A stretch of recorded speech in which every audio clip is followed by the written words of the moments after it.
Ya kita tahu ya kalau dalam ajaran agama Islam bahwa dunia ini fana, pasti ada akhirnya. Tapi bukan berarti kemudian harus terus kita Dibiarkan. rusak. Ketika sebuah peraturan itu tidak dilegitimasi oleh ajaran syariat, orang Muslim ya, ini seringkali mengabaikan persoalan itu.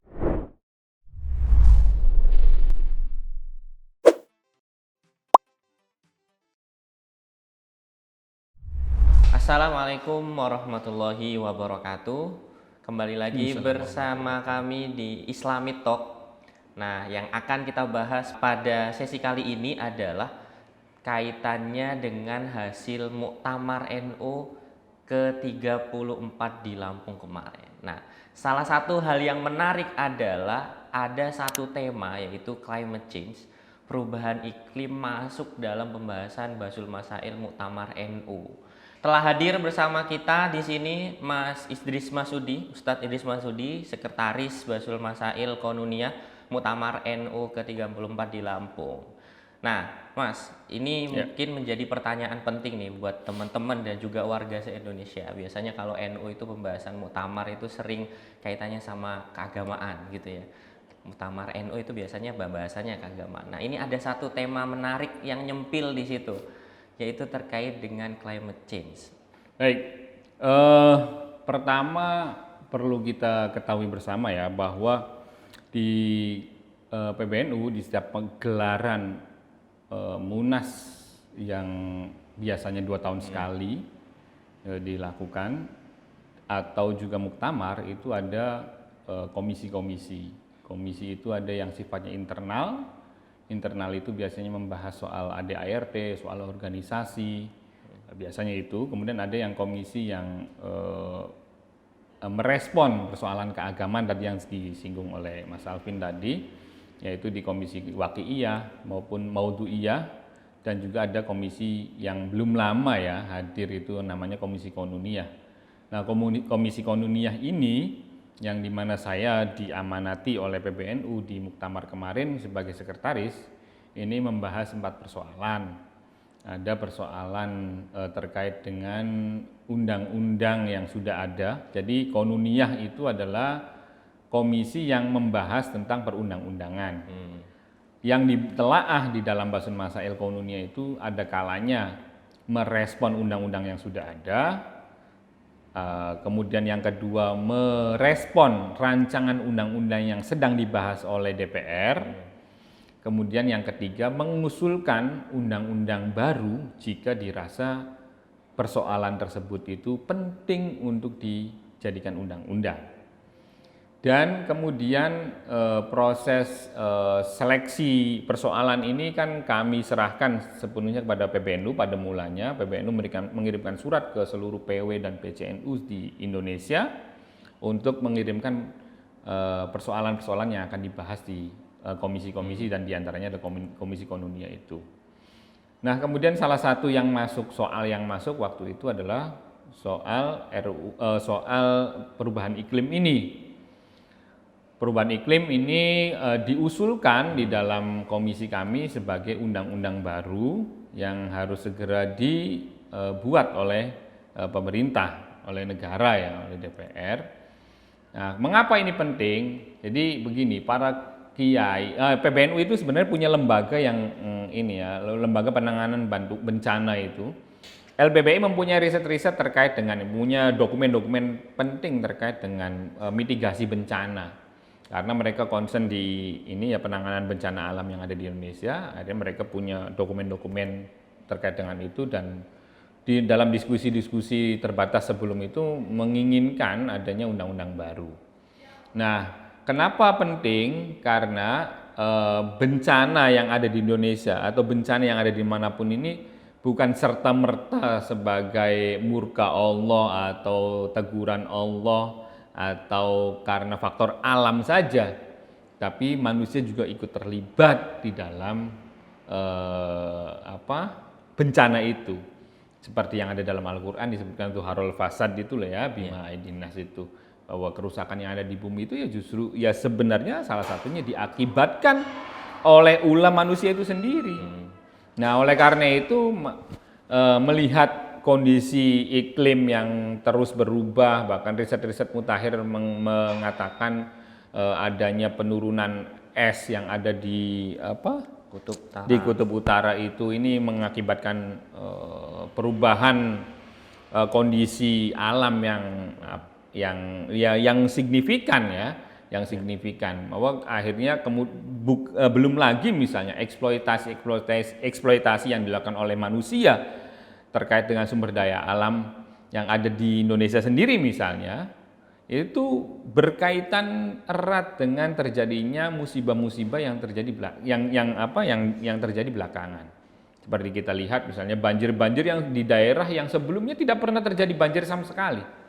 Tapi karena ada pengerukan gunung, kemudian ada pengerukan tempat-tempat penyerapan air ya yang terjadi di lokasi kita aja, misalnya rawa-rawa yang kemudian dijadikan perumahan dan lain sebagainya, sawah-sawah atau sumber-sumber resapan air yang ditebang kemudian dibuat pemukiman-pemukiman manusia, bahkan ada yang menggunakannya sebagai mengeksploitasi sumber mineral atau sumber tambang yang ada di wilayah itu, kan mengakibatkan kondisi alam yang berubah dan terjadilah banyak kerusakan-kerusakan yang pada akhirnya musibah banjir dan lain sebagainya terjadi. Jadi sebenarnya musibah itu bukan hanya karena azab atau murka Allah, tetapi karena memang ulah manusia.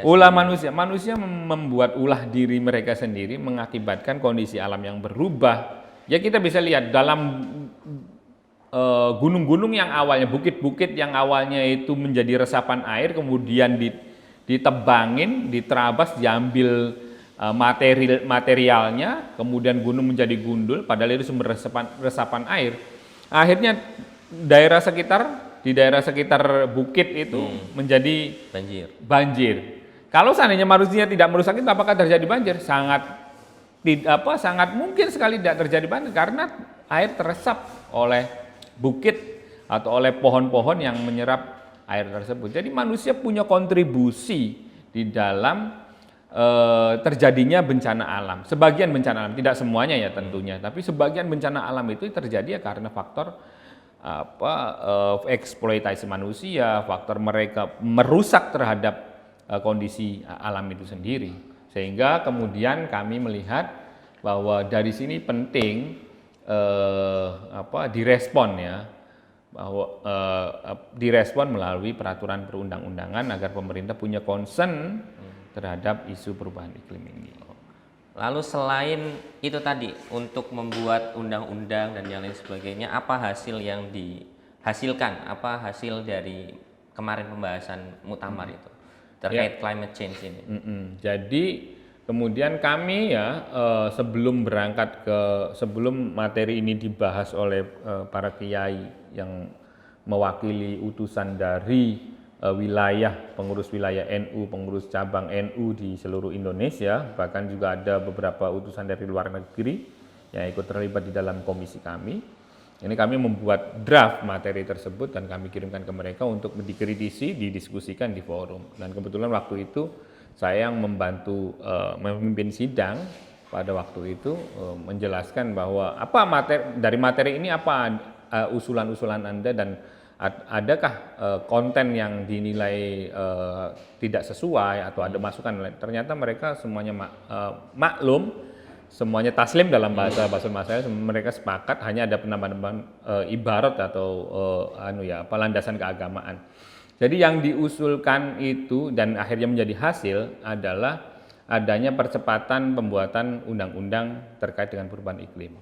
Kami menganggap bahwa peraturan terkait dengan perubahan iklim memang sebenarnya sudah ada di banyak peraturan. 18 sekitar 18 peraturan yang kami list kami list di dalam materi itu, ada 18 peraturan yang menyangkut dengan perubahan iklim itu, mitigasi dan lain sebagainya. Tapi itu terpencar-pencar, ada di peraturan Menteri Pertanian, ada di KLHK, ada di di undang-undang yang nyempil gitu. Nah, karena itu kami melihat perubahan iklim ini semakin hari semakin semakin genting, semakin parah. Sementara regulasi yang mengatur terkait dengan perubahan iklim ini masih terpencar-pencar. Oleh karena itu kami beristihad secara kolektif, secara jamaah bahwa dibutuhkan aturan khusus yaitu undang-undang yang mengatur terkait dengan perubahan iklim ini. Bagaimana mitigasinya, bagaimana melakukan sosialisasi kepada masyarakat dan lain sebagainya terkait bahwa bumi kita ini harus diselamatkan oleh kita sendiri. Jangan terus dirusak oleh kita, tapi kita harus menyelamatkan bumi yang terus bergerak ke dalam proses yang seperti sampai sekarang ini. Kejadian-kejadian bencana dan lain-lain ini harus dimitigasi dari awal.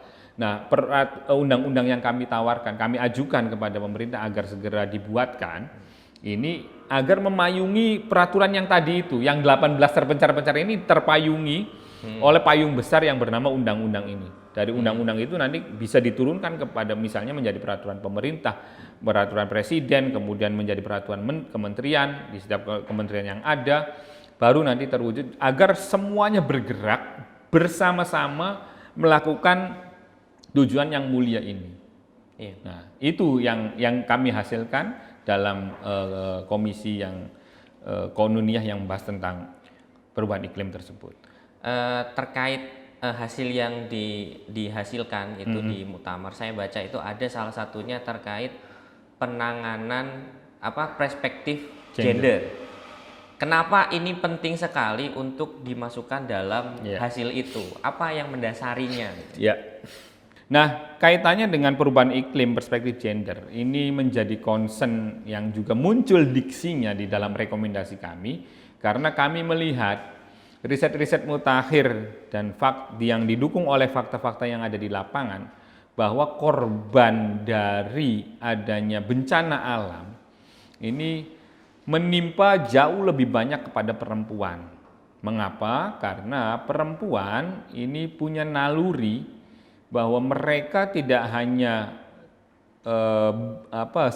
hidup sendirian, tapi juga mereka mempunyai anak, mereka mempunyai cucu misalnya, mempunyai kerabat dan lain sebagainya.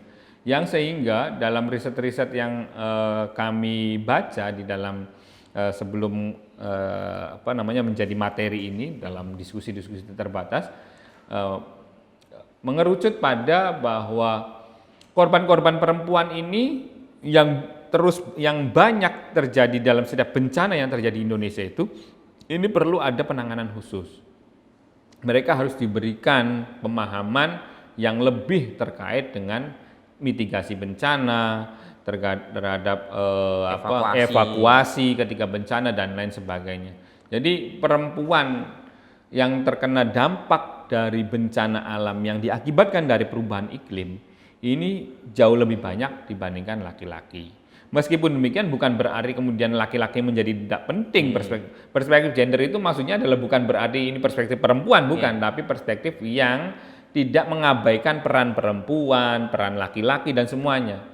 Bahwa pembagian peran antara laki-laki dan perempuan menjadi seimbang. Ketika terjadi bencana misalnya, bukan perempuan saja yang menggendong anaknya, tapi laki-laki juga ikut membantu menggendongnya. Ketika melakukan ketika evakuasi dan lain sebagainya, mereka juga harus diberikan pemahaman yang sama terkait dengan bagaimana melakukan evakuasi ketika bencana dan lain sebagainya.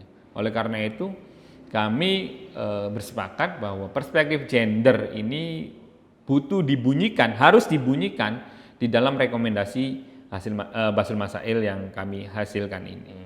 Selain perspektif gender, ada juga rekomendasi usulan untuk melibatkan pemuka agama. Ya.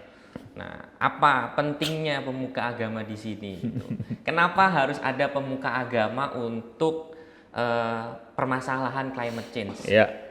Pertama, sekali lagi ini juga harus ditekankan bahwa persoalan climate change tentu sudah banyak diusulkan, dibahas oleh banyak lembaga non-pemerintahan. Ada banyak pastinya NGO yang bergerak di isu ini Greenpeace, kemudian soal-soal isu lingkungan dan lain sebagainya. Nah, oleh karena itu PBNU sebagai lembaga yang ya organisasi masyarakat berbasis Islam ini tentu harus punya perspektif sendiri dong terkait dengan tawaran kepada pemerintah terkait dengan mengajukan undang-undang perubahan iklim ini. Nah, kemudian kenapa muncul harus juga melibatkan peran ulama ya dalam hal ini adalah ya NU misalnya di dalam pembuatan nanti kalau misalnya kemudian pemerintah meng-ACC dan membuat rancangan undang-undangnya, maka kami dari NU jangan ditinggalkan dong. Kenapa? Karena kenapa penting untuk tidak ditinggalkan? Begini logikanya. NU mempunyai massa atau jamaah yang banyak di pedesaan-pedesaan. Dan persoalan perubahan iklim bagi kami ya yang melakukan kajian ini di Komisi Konunia ini menganggap bukan hanya persoalan duniawi semata. Persoalan menyelamatkan bumi ini bukan hanya persoalan duniawi untuk mempertahankan kelangsungan hidup di dunia saja, tapi juga itu menjadi misi profetik dari agama Islam, misi kenabian. Perubahan iklim ini harus merangkul para ulama untuk memberikan masukan-masukan. Karena saking berkaitannya atau perubahan iklim ini berkaitan dengan perspektif syariat, bahwa syariat juga punya concern yang sama dong, gitu kan. Seperti yang kita ketahui dalam dalam perkembangan ilmu maqasidus syariah itu selain ada Kulliyatul Khamas, ada 5 prinsip dasar universal yang digagas oleh Imam Al-Juwaini dan kemudian diteruskan oleh Imam Al-Ghazali itu mengenai hifdzuddin menjaga agama, hifdzun nafas menjaga jiwa, hifdzul akal menjaga akal, hifdzul mal menjaga harta, dan hifdzun nasl menjaga keturunan. Ini dikembangkan oleh beberapa pakar maqasidi sekarang, kemudian menambahkan hifdzul bi'ah menjaga lingkungan. Ini menjadi concern dari prinsip universal dari ajaran agama Islam. Sehingga ketika NU punya jamaah yang mengakar di masyarakat yang jumlahnya puluhan juta itu, ini penting untuk dilibatkan. Karena bagaimana menyadarkan masyarakat muslim ini agar mereka aware terhadap kondisi dunia yang mengalami perubahan iklim yang terus mengalami perubahan ini, iklimnya itu.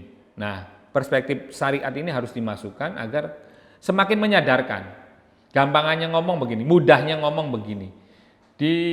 Ketika sebuah peraturan itu tidak dilegitimasi oleh ajaran syariat, orang muslim ini seringkali mengabaikan persoalan itu. Salah satu contoh kecil yang menurut saya ini penting untuk kita renungi bersama. Ketika kita meninggalkan sholat karena tidak ada uzur, tidak ada apa dan lain sebagainya, kita merasa bahwa kita ini berdosa sekali karena syariat mewajibkan kita untuk melakukan sholat. Tapi ketika kita berada di lampu merah jam 12 malam misalnya, di mana kondisi jalanan sepi, kemudian kita merasa wah terabas sajalah, itu melanggar peraturan pemerintah, hukum positif ya, itu kita merasa atau saya sendiri ya, saya lah kalau yang lain saya nggak tahu, merasa nggak berdosa ya, hanya berbuat salah kepada negara gitu aja. Nah, maksud saya ini kita tidak bisa mengabaikan persoalan ini, bahwa banyak sekali di pikiran masyarakat kita ketika melanggar hukum-hukum positif ini, kita hanya berdosa kepada negara tapi tidak punya dampak kepada kehidupan di akhirat nanti, tidak ada pertanggungjawabannya. Oleh karena itu menurut saya penting ini dilengkapi ya perspektif keagamaan ini agar semakin menyadarkan masyarakat kita bahwa kita ini persoalan perubahan iklim ini bukan persoalan duniawi semata, tapi ini juga persoalan yang menyangkut terhadap ajaran syariat. Prinsip universalnya itu seperti yang saya sebut, sama halnya seperti kita menjaga jiwa kita, menjaga lingkungan, ini bagian dari ajaran universal dari syariat agama Islam. Apa memungkinkan juga misalnya pemuka agama itu juga dalam ceramah-ceramahnya, dalam khutbah-khutbahnya itu juga bukan hanya sekedar membahas akhirat yang secara akhirat yang secara tekstual nampak saja, tetapi juga membahas permasalahan-permasalahan lingkungan. Ya. Karena selama ini kayaknya khutbah-khutbah kita lihat sama sekali jarang sekali kita menemukan khutbah atau ceramah-ceramah yang berkaitan dengan lingkungan. Ya, oleh itu penting, itu mungkin dan penting sekali. Makanya ke depan ini selain rekomendasi yang kita berikan nanti kepada ke Presiden melalui Ketua Umum PBNU dan jajarannya yang baru itu, hasil-hasil ini di dalam kita juga harus memberikan rekomendasi, terutama di tubuh NU sendiri ya, khutbah-khutbah Jumat, materi-materi dan lain sebagainya, ini diisi dengan materi-materi yang terkait dengan lingkungan dan lain sebagainya. Saya kira persoalannya memang cukup kompleks ya. Kompleks itu maksud saya begini, sama halnya ketika orang pada dasarnya mengerti, setiap orang mengerti bahwa menjaga lingkungan itu adalah kewajiban kita, tapi dalam praktiknya itu sulit sekali dilakukan. Karena saya nggak tahu ini karena faktor apa, saya nggak bisa, mungkin butuh riset terkait dengan itu. Tapi yang jelas kesadaran bahwa menjaga lingkungan itu penting itu sebenarnya sudah ada dalam diri masing-masing. Hanya saja dalam praktiknya karena mungkin belum terbiasa, akhirnya kita sendiri juga kadang abai dalam membuang sampah sembarangan dan lain sebagainya, misalnya seperti itu. Nah, ini sama persis misalnya dalam konteks ketika saya melakukan sosialisasi terkait dengan buku Jihad NU Melawan Korupsi di pesantren-pesantren. Saya seringkali bilang ketika di pesantren itu, ketika bedah buku Jihad NU Melawan Korupsi itu, saya mengatakan bahwa saya kalau ngomongin soal nggak boleh nyolong, nggak boleh korupsi, ini sama aja menggarami lautan. Iya. Karena para kiai, para ustadz dan lain itu jauh lebih tahu daripada saya lah, saya bilang begitu. Hanya ada satu hal yang menurut saya buku ini menjadi penting untuk disampaikan kepada para kiai dan para ustadz, bahwa modus korupsi ini semakin berkembang, ini itu dan lain sebagainya. Mungkin para kiai menganggap bahwa ini bukan bagian dari kejahatan karena namanya bukan riswah, namanya bukan hulul, karena namanya ada misalnya pencucian uang, ada gratifikasi yang modern, yang nama-namanya itu asing di telinga. Nggak ada di kitab-kitab klasik, di kitab-kitab kuning nggak ada istilah gratifikasi apa gitu. Sehingga menurut saya ini penting untuk disosialisasikan bahwa kalau yang namanya gratifikasi ini dalam kitab kuning ini namanya ini, yang namanya pencucian uang namanya ini. Jadi hanya sekedar menyampaikan itu. Kalau soal praktiknya saya kira sudah melakukan itu semua. Tapi kesadaran itu membangkitkan kesadaran komunitas pesantren terkait dengan isu korupsi di kasus korupsi itu, ini menjadi penting agar lebih sadar. Sama halnya ketika misalnya kita mensosialisasikan, misalnya PBNU di periode Gus Yahya ini nanti melalui kerjasama antara LPBI dengan LBM misalnya membuat buku fikih lingkungan. Nah, bagaimana fikih lingkungan ini kemudian tersosialisasikan di masyarakat NU, di pesantren-pesantren dan lain sebagainya. Saya kira kalau misalnya datang ke pesantren-pesantren salaf tradisional yang di situ masih secara kebersihan, secara sampah berserakan dan lain sebagainya, itu ya bagian dari membangkitkan kesadarannya itu. Mereka pada prinsipnya soal norma-norma tadi itu pasti tahu semua. Iya. Hanya saja membangkitkan kesadaran bahwa ini harus dilakukan, ini harus kebersihan dan lain sebagainya, ini harus ditertibkan gitu-gitu. Ya mungkin melalui pintu itu. Kalau normanya saya kira semua orang tahu, kaum pesantren itu. Apalagi orang Indonesia itu hampir mayoritas itu agamis gitu. Ya. Mempertimbangkan semua hal itu berdasarkan agama. Ya. Sehingga mungkin menurut NU sendiri penting sekali untuk menerjemahkan aturan-aturan regulasi itu menjadi bagian dari dalil-dalil agama gitu. Ya. Sehingga orang itu kalau ngelanggar undang-undang itu juga melanggar agama, merusak lingkungan itu juga melanggar agama. Karena selama ini orang melihat bahwa urusan lingkungan itu nggak ada dalam Al-Quran gitu ya secara lengkap. Kemudian juga banyak orang yang memaknai bahwa urusan-urusan lingkungan itu juga bukan bagian dari agama juga, karena Nabi nggak pernah ngomongin lingkungan mungkin ya Mas, nggak pernah, Al-Quran juga nggak pernah jelasin apa itu climate change juga, karena orang zaman itu mungkin belum ada climate change seperti sekarang. Ya, jadi saya ingat dulu waktu kuliah hadis ya dengan Pak almarhum Allah yarham Pak Lutfi Fathullah itu membuat hadis-hadis tentang lingkungan, membuat PPT, PowerPoint apa gitu, mencari ya dalil-dalil kira-kira apa sih Nabi punya concern nggak sih Nabi terhadap lingkungan itu?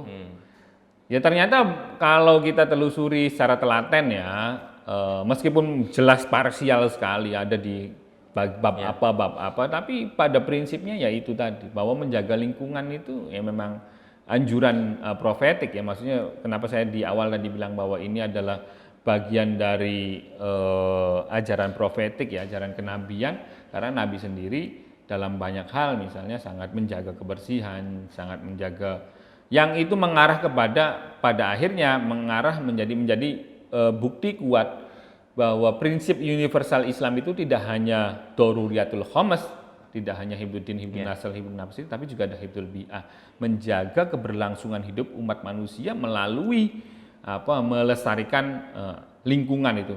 Ya kita tahu ya kalau dalam ajaran agama Islam bahwa dunia ini fana, pasti ada akhirnya, tapi bukan berarti kemudian harus terus kita rusak, dibiarkan rusak, akhirnya kemudian menjadi kiamat dan lain sebagainya. Tapi kita tetap harus berusaha, kita mewariskan anak cucu kita ini tidak dengan musibah-musibah ke depannya ya, tidak dengan kerusakan lingkungan yang terus diperparah, tapi kita juga harus mengantisipasi dampak dari perubahan iklim yang nanti membuat anak cucu kita hidup susah untuk bertahan hidup di kemudian hari. Ya oleh karena itu perspektif yang tadi bahwa dunia pasti berakhir dan lain sebagainya itu oke. Tapi maksud saya untuk menyelamatkan manusia yang paling terkecil saja, nggak usah mikirin tetangga, nggak usah mikirin orang yang ada di negara lain. Kita punya, misalnya saya punya anak saya nanti kelak punya anak lagi, berarti saya punya cucu. Ini bagaimana saya mewariskan kehidupan ini kepada anak cucu saya nanti ke depan? Kalau seandainya alam terus dibiarkan rusak, tidak ada mitigasi, tidak ada tidak ada strategi bagaimana menghadapi perubahan iklim ini. Oleh karena itu, menurut saya perspektif agama juga bisa masuk di sana melalui penjagaan lingkungan. Jadi penjagaan lingkungan itu bukan berarti kemudian menegasikan atau menafikan pemahaman bahwa nanti akhirat dunia ini abadi, enggak, bahwa dunia ini fana betul, akan tetapi penjagaan lingkungan ini lebih kepada bersifat pada bagaimana menjaga sama-sama makhluk Allahnya. Gimana semuanya kan seperti dalam ajaran kita bahwa masih Allah itu adalah makhluk. Semua selain dari Allah itu makhluk. Oleh karena itu kita harus berbuat baik juga pada makhluk di luar manusia itu sendiri, bumi, bukit, kemudian laut dan lain sebagainya. Oleh karena itu menurut saya perspektif agama dalam konteks Indonesia memang sangat penting, karena belakangan survei-survei riset membuktikan bahwa tingkat religiusitas masyarakat Islam Indonesia ini termasuk yang tinggi. Ini di tataran normatif yang biasanya kalau ada aturan A, ini biasanya menggunakan dalilnya apa, atau ini bagaimana dalam Islam. Ada kripto, orang langsung langsung pertanyakan, ini kripto bagaimana hukumnya? Ada ini bagaimana hukumnya?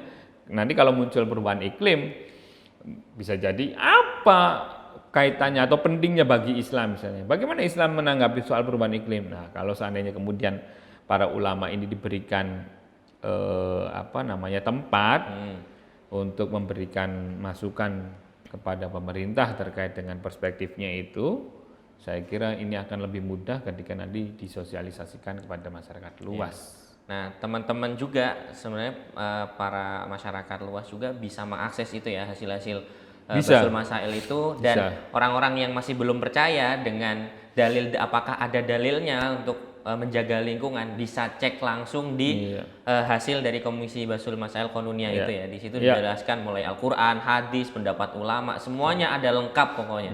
Jadi kalau memang menjaga lingkungan itu ada yang mengatakan menjaga lingkungan itu bukan bagian dari ajaran agama, harus baca itu. Ya. Gitu.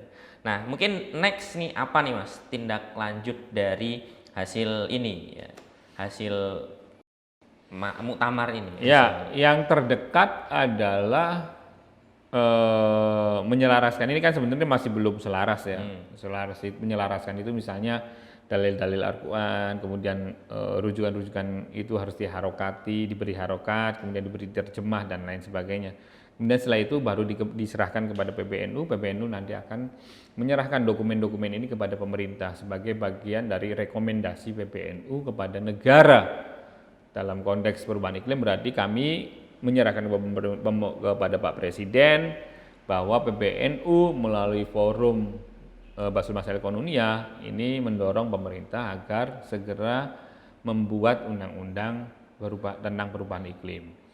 Teman-teman di Komisi Konunia ini punya komitmen bersama bahwa apa yang sudah dihasilkan di forum kemarin ini kita kawal agar menjadi concern bagi pengurusan PBNU mendatang.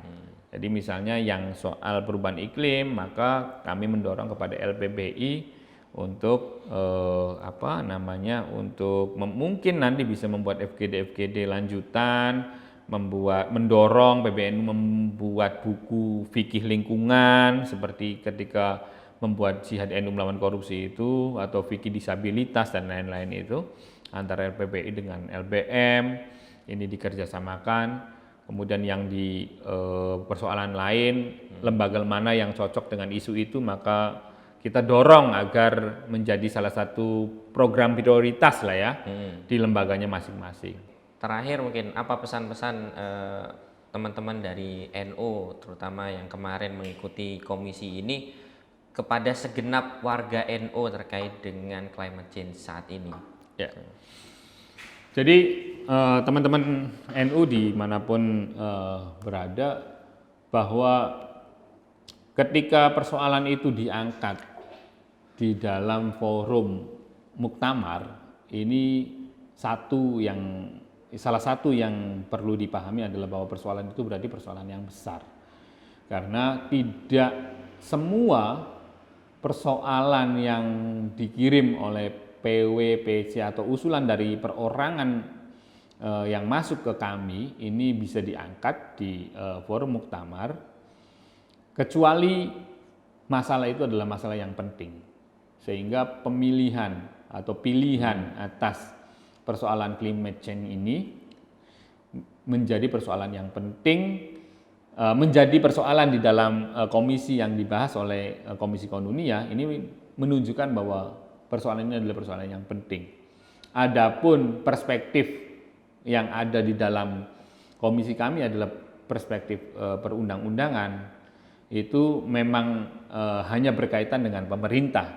Akan tetapi bukan berarti kemudian ini hanya berkaitan dengan persoalan perundang-undangan saja. Kami karena di Konunia seperti yang saya kemukakan di awal, bahwa persoalannya ada persoalan perundang-undangan, mengusulkan, merespon, atau memberikan catatan atas rancangan undang-undang, memang ke sana arahnya ke perundang-undangan, tapi bukan berarti kemudian tidak bisa diturunkan ke bawah menjadi instruksi kepada masyarakat Nahdien yang ada di bawah. Jadi jangan dipahami seperti itu.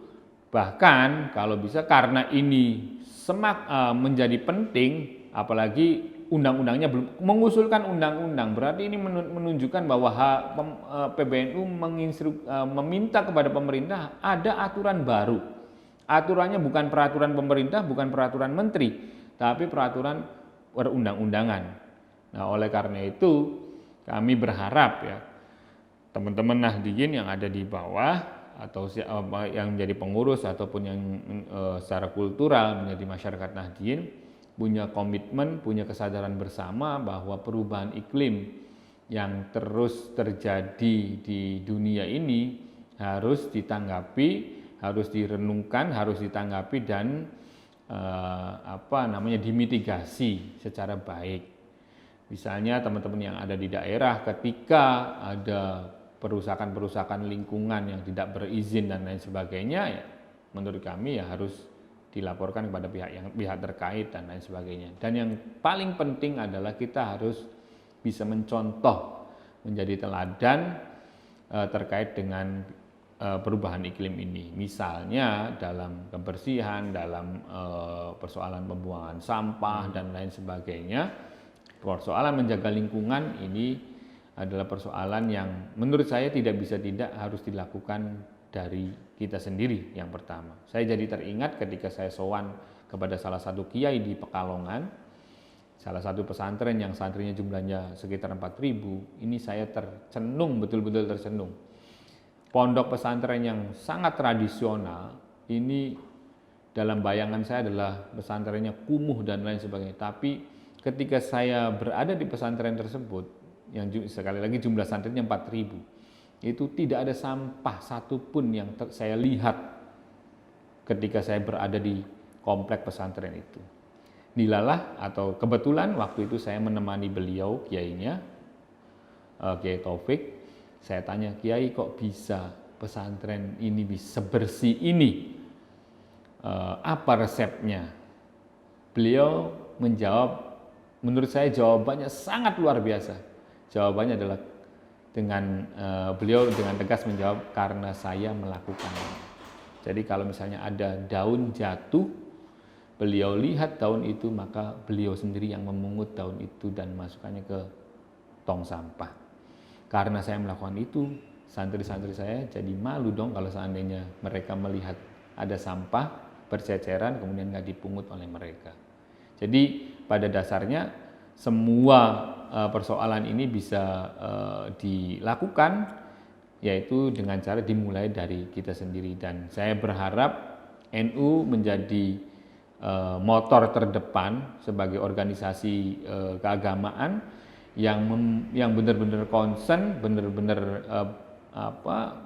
berada di garda terdepan dalam menjaga lingkungan ini. Karena seperti yang tadi saya sampaikan, dalil-dalil keagamaannya sangat banyak sekali, dan menjaga lingkungan itu bagian dari prinsip universal Islam yang setara, selevel dengan menjaga jiwa, menjaga agama, menjaga harta, dan menjaga keturunan. Saya kira demikian, Mas Alvin. Oke, terima kasih banyak Ustadz Idris Masudi atas kehadirannya di Islami Talk kali ini. Semoga teman-teman semuanya juga bisa mendapatkan manfaatnya, dan yang paling penting adalah diamalkan, bukan cuman untuk dunia kita tetapi juga untuk akhirat kita gitu ya bahasanya. Baik, terima kasih teman-teman, sampai jumpa pada Islami Talk selanjutnya. Wassalamualaikum warahmatullahi wabarakatuh. Waalaikumsalam warahmatullahi wabarakatuh.